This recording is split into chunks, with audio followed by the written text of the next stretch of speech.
Right, so here is the finished Bisque firing. The pieces have been Bisque fired.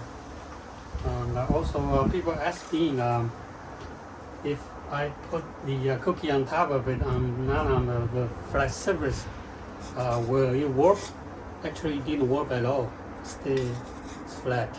As long as the slab is dried, and it's very hard to get warp during the Bisque fire. It could warp in the Glaze fire, but not. It's not going to warp in the Bisque fire.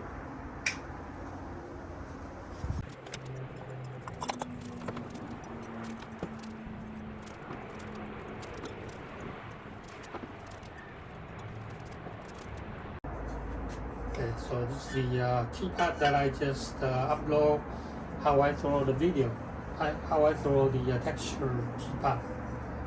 I believe this is my video number 552. And some of them you saw them in my previous video.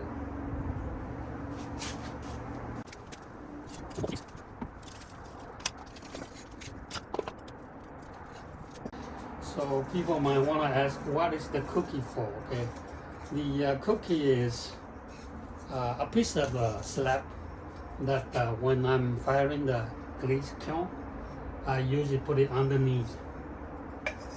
So fire together, so that when they shrink more evenly. And also, in case the glaze drip is not drip directly onto the kiln shaft. So that's why I am putting the cookies underneath. I made lots of cookies here, and I like to keep the cookie flat. So during the drying process, I put 2 pieces of bowl sandwich the cookies so they stay flat.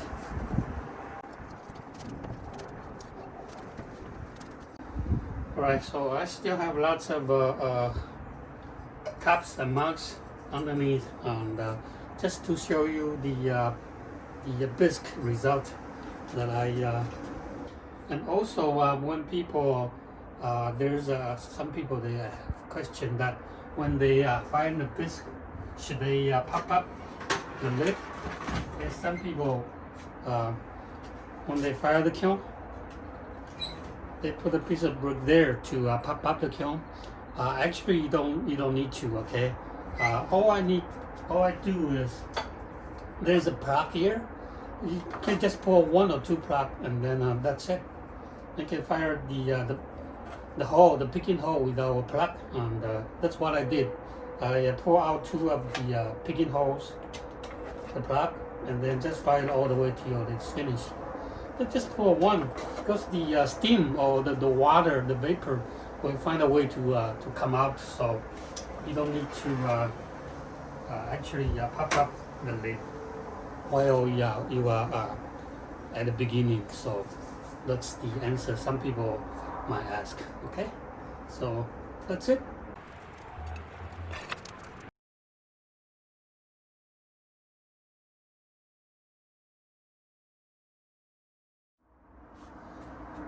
Right, so here's another kiln unloading time.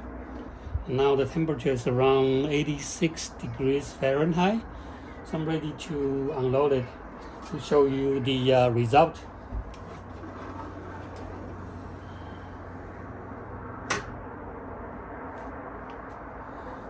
Okay, so to get the center one,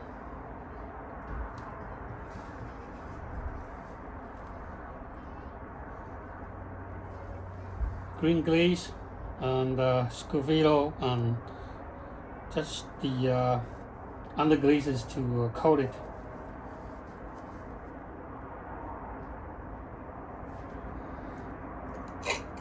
And there's a piece of a cookie underneath.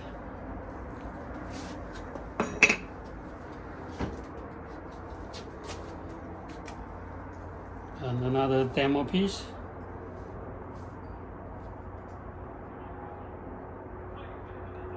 Just for the flat, round flat bottle. It's in one of my videos. And the same method of glazing. I will show you the glazing demo in my future video. So to show you the result. The cookie underneath. Another demo piece, my recent one.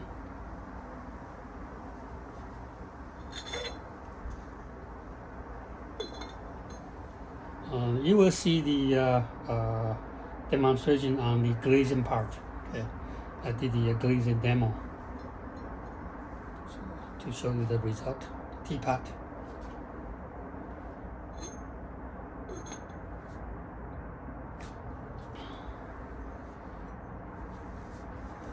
Cover jar. Yeah, it's kind of stuck, but later on, if I just slightly, actually, yeah, it's coming off. Because I put the aluminum hydrate in between, so you can see the powder, right, deposit after fire it's on in between the rim and the lid, so it's very easy to separate it.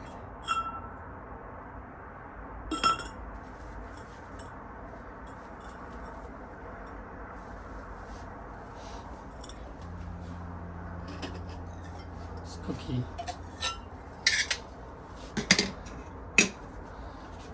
This is the refire. I didn't like the this part here, so I refire it. It was fired in the reduction kiln, and then I refire in oxidation in the electric kiln.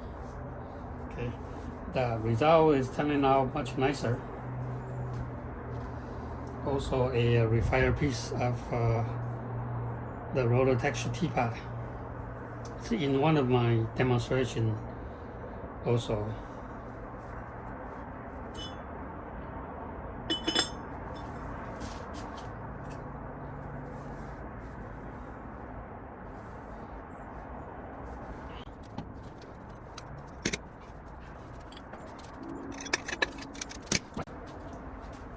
This is my new toy. I just bought it. The adventure shelf. It's lightweight, so to step my bag. You can see the white powder. It's because this kind of shelf, it's easy when, especially when you fire the porcelain. The porcelain is very easy to get stuck on the shelf. So I sprinkle the aluminum hydrate on the surface to prevent the pieces to stick it from on the shelf. It's very lightweight, but it's very costly. This piece is around $300. But it should last, and it's very lightweight. So for the investment, I think it's worth it.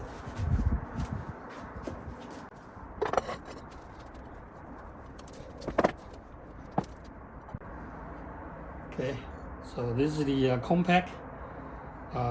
It was laying on the side of the shelf, so it didn't bend all the way, but I'm sure this is it's more than cone 10. It's more than actually cone 11. This is cone 11. Okay, so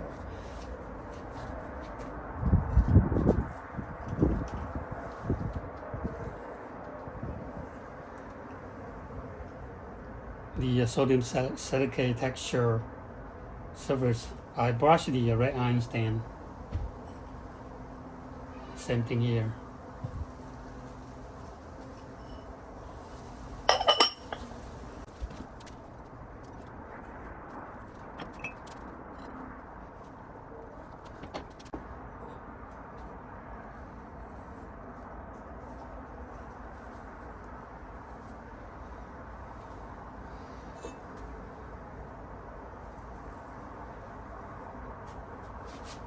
So actually in the middle of the section is a little bit harder than the one on the top.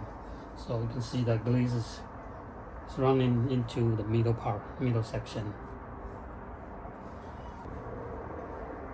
And this one I didn't have a cookie. Actually I should have a cookie, but nothing drip on the kiln shelf.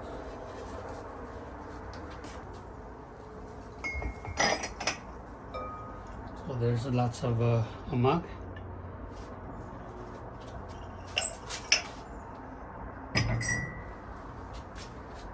So this one was from one of my glazing demo. You will see the demonstration later. Okay, so I show you how I glaze this part, and just check it out. Okay, check it out.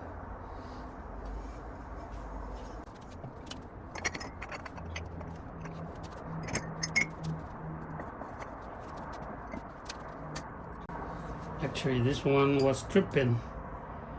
This is a refire piece, and it got a bit too hot, so the glaze is running down.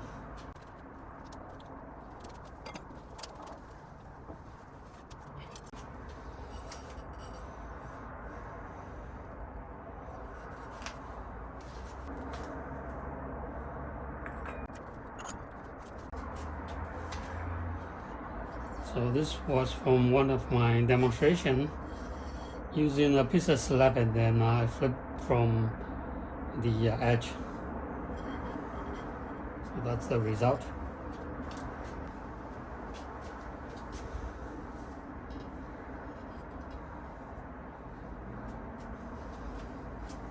And that's it.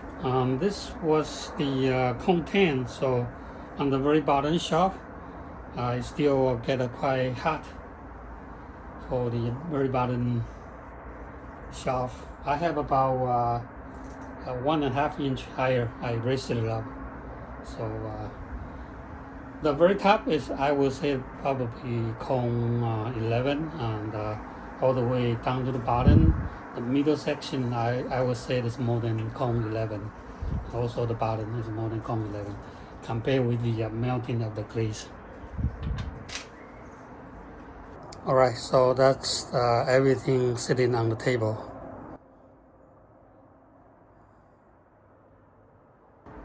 Alright, so hope this helped, and I will see you next time.